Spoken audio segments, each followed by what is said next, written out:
অসহায় নিরীহ যারা মানবেতর জীবন যাপন করে সেই সমস্ত মানুষের যারা সেবা করে তাদের বদলা, তাদের প্রতিদান, তাদের সওয়াব স্বয়ং আল্লাহ পাক রব্বুল আলামিন কুদরতি হাতে দান করবেন। সুবহানাল্লাহ। শুধু তাই নয়, আল্লাহ বলেছেন ওয়ালা আরদালাকা বিদুনিল জান্নাহ, যারা মানব সেবার কাজ করে আমি তাদের জন্য জান্নাত ছাড়া আর কোনো কিছুতেই সন্তুষ্ট হব না। আমি অবশ্যই তাদেরকে জান্নাতের মালিক বানিয়ে দেব। আলহামদুলিল্লাহ। এরপর আল্লাহ রাসূল বলেছেন ক্বালা রাসূলুল্লাহি সাল্লাল্লাহু আলাইহি ওয়াসাল্লাম ইন্নাল আবদা লা ইয়ামতি ফি হাজাতি আখিহি ওয়া ইউওয়াক্কিলুল্লাহু আযজা ওয়া জাল্লা বিহি মালাকাইন। যে সমস্ত বান্দারা মানব সেবার কাজ করে, জনসেবার কাজ করে, তাদের জন্য আল্লাহ পাক রব্বুল আলামিন ডানে বামে দুইজন স্পেশাল ফেরেশতা আল্লাহ তাদের জন্য নিয়োগ দান করেন। আলহামদুলিল্লাহ। ডানে বামে আল্লাহ দুইজন ফেরেশতা আল্লাহ তাদের জন্য নিয়োগ দান করেন। ওয়াতিরান আন ইয়ামিনিহি ওয়া আকরাম জামানিহি ইয়াস্তাগফিরানি লাহু রাব্বাহু ওয়া ইয়াদউনি বিগাদায়া আলিহি। এই ফেরেশতা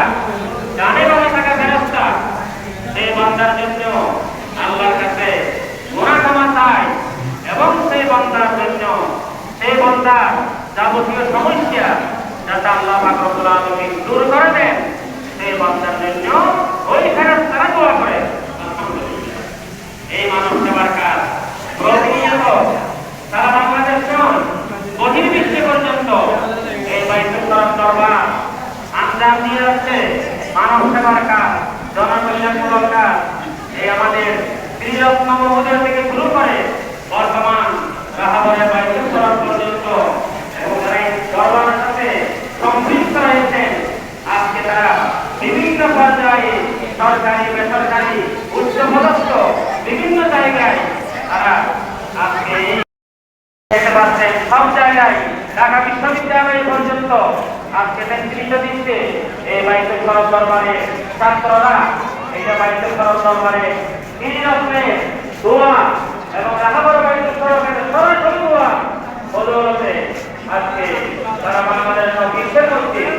আজকে বাইতুল মুকাররম দরবার নেতৃত্ব দিচ্ছে জ্ঞানের ক্ষেত্রে, ধর্মের ক্ষেত্রে, শিক্ষার ক্ষেত্রে, চিকিৎসার ক্ষেত্রে,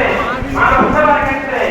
এমন কোনো জায়গা নেই যেখানে বাইতুল মুকাররম হস্তক্ষেপ করতেছে না। এগুলি একমাত্র আমাদের এই বাইতুল মুকাররম দরবারে মকবুল আল্লাহর আউলিয়ায়ে কেরাম, সুফিয়ায়ে কেরাম, ত্রিরত্ন থেকে শুরু করে আল্লাহর অসংখ্য মকবুল বান্দাদের এই চোখের পানি, মকবুল বান্দাদের এই চোখের পানির বিনিময়ে আজকে এই বাইতুল মুকাররম দরবার আল্লাহর কাছে কবুল হয়ে গেছে, মকবুল হয়ে গেছে। আজকে সারা বাংলাদেশ থেকে এই গৌসে পাকের মেহমান বৃন্দ এখানে মাদ্রাসার প্রিন্সিপালরা বসে রয়েছেন, মুহাদ্দিসিনে কেরাম বসে রয়েছেন একেবারে শিশুর মতো হয়ে, অথচ কত বড় বড় জ্ঞানী মানুষ নিজের সর্বস্বকে আজকে ত্যাগ করে দিয়েছেন একমাত্র গৌসে পাকের মেহমান হিসাবে। আমরা আল্লাহর কাছে দোয়া করব আজকে যাতে আজকের সারা রাত এই মাহফিল আল্লাহ যাতে সুন্দরভাবে সুচারুরূপে আঞ্জাম দেওয়ার তৌফিক দান করেন। আমাদের রাহাবর বাইতুল মুকাররম আমাদের হুজুর কেবলাকে আল্লাহ যাতে সুস্বাস্থ্য সহ দীর্ঘ হায়াত দান করেন। আমরা আল্লাহর কাছে হুজুরের জন্য বিশেষ দোয়া করব এবং যেই সমস্ত আল্লাহর বান্দারা রাস্তার মধ্যে রয়ে গেছেন, এখানে আসার জন্য অপেক্ষায় আছেন, সেই সমস্ত বান্দারা যেন সঠিক সময়ে আমাদের কক্সবাজার এই সারা সব মাহফিলে আসতে পারেন, কোনো অসুবিধা ছাড়া, কোনো বিপদ ছাড়া, কোনো সমস্যা ছাড়া, যাতে আল্লাহ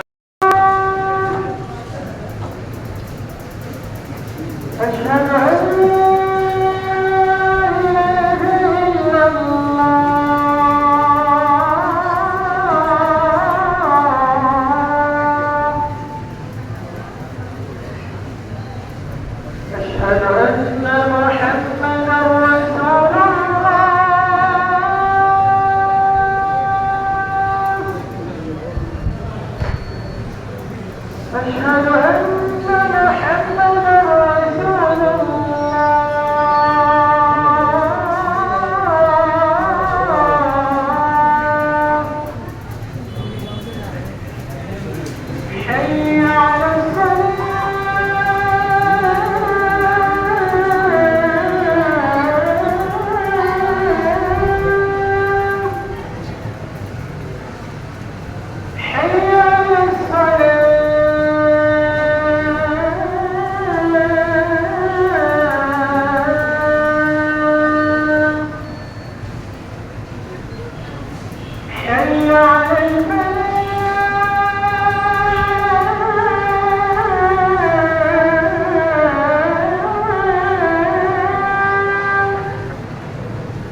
الحمد لله الذي هدانا سبل السلام وما كنا لنهتدي لولا أن هدانا الله أشهد أن لا إله إلا الله وحده لا شريك له وأشهد أن محمدا عبده ورسوله والصلاة والسلام على النبي الأمين الذي بعث معلما وعلى آله وصحبه أجمعين أما بعد فيا أيها المصلون الكرام ويا أيها الضيوف الكرام للرحمن إني أريد أن أقدم أمامكم الآن خطبة حول موضوع هام وهو ما يتعلق بسيرة الإمام الشيخ عبد القادر الجيلاني مؤسس الطريقة القادرية إن أودعني الله جل ذكره. أيها الإخوة، هو السيد السند والقطب الأوحد شيخ الإسلام مقتدى الأولياء إمام الأصفياء زعيم العلماء علم الهدى ناصر السنة قامع البدع مؤسس الطريقة القادرية الشيخ الرباني العارف بالله السيد محي الدين أبو محمد عبد القادر الجيلاني البغدادي رحمه الله تعالى رحمة واسعة وتغمده الله تعالى بجوار رحمته الواسعة آمين. وهو الحسني أبا والحسيني أمة والحنبلي مذهبا الملقب بمحي الدين المكنى بأبي صالح رضي الله عنه وأرضاه. واسم أبيه السيد أبو صالح موسى الجنكي واسم أمه السيدة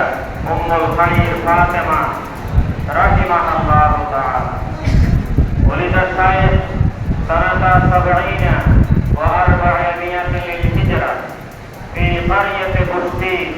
من قرى بلاد جيلان، وهي قرية بشاطئ الدجلة قرب المدائن في بغداد. وابتدأ الشيخ حياته بقراءة القرآن العظيم حتى أتقنه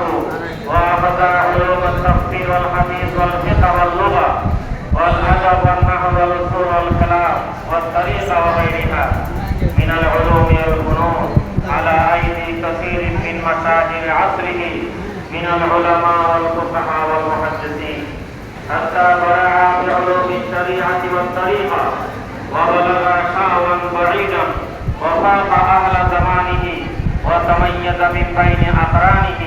ثم إن الله تعالى أظهره للخلق وأوقع له الظهور العظيم. وكان رضي الله عنه يتكلم في 13 علما، والناس كانوا يقرؤون عليه في مدرسته درسا من التفسير والحديث والمذهب والخلاف والأصول والنحو، وكان يفتي وكانت فتواه تعرض على العلماء في العراق فتعجبهم أشد الإعجاب ويقولون سبحان من أنعم عليه، حيث قال الله سبحانه في كتابه القديم أعوذ بالله من الشيطان الرجيم إن الله مع الذين اتقوا والذين هم محسنون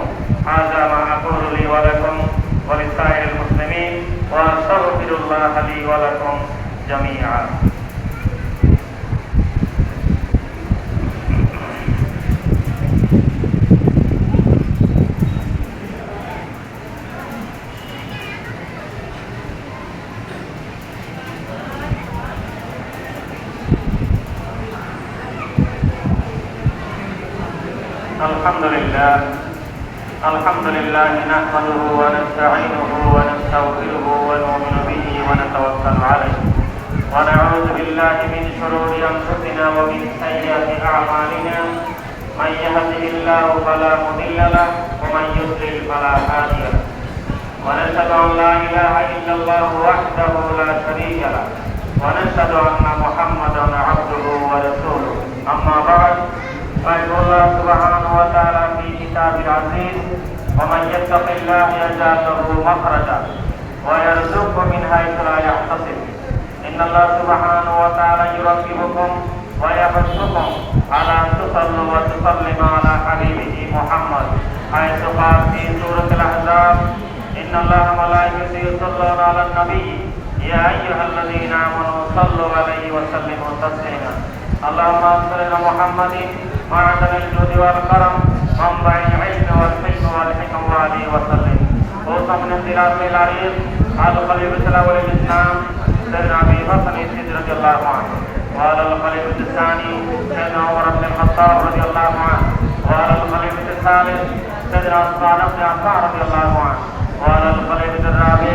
يعصب المؤمنين علي بن أبي طالب كرم الله وجهه وعلى الحسن الحسين سيدي شباب أهل الجنة وعلى أمهما سيد نساء أهل الجنة في الجنة قبض رسول الله صلى الله عليه وسلم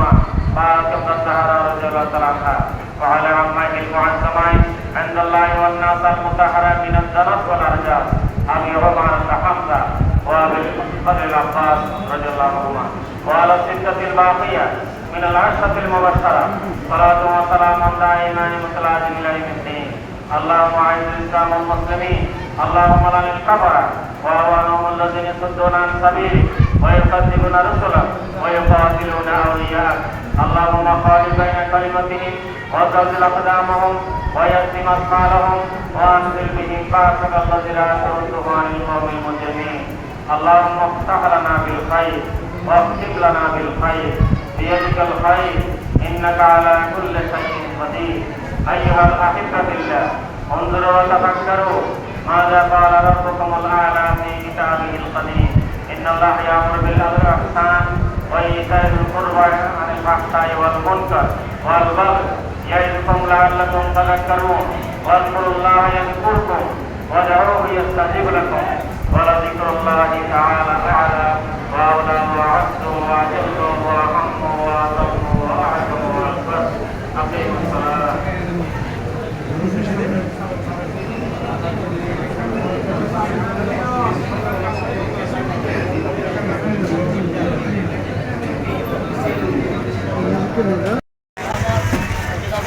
Tadi guys,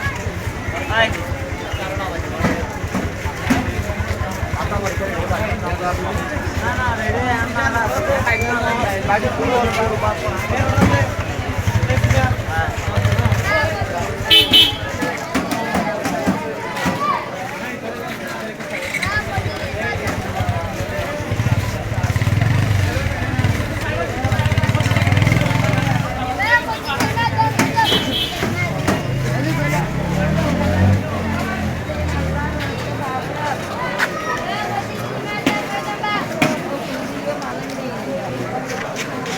Ada gugor mai babi ada tu, ada tu berapa kasus jogo jangan ku mai babi ada tu.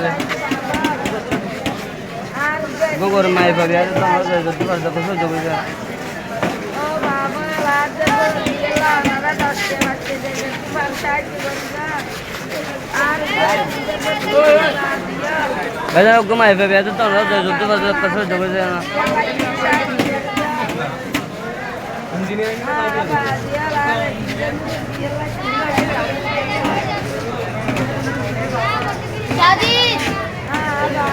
Goma gor mai babi ada tu, ada tu berapa kasus jogo jangan.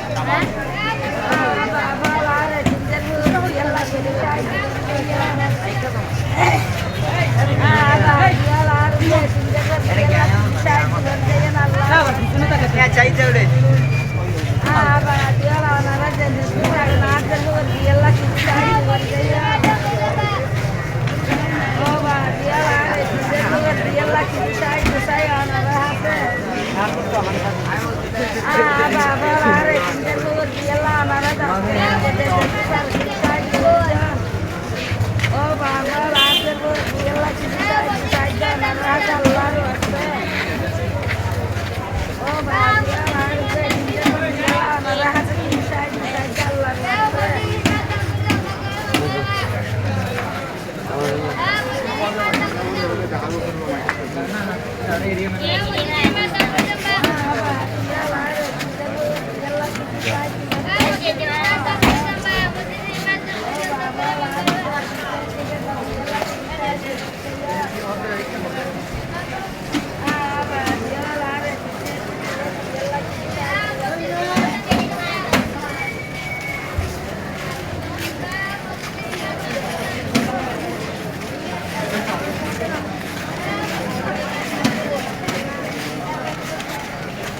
যদি মাই ভাবি আছে ও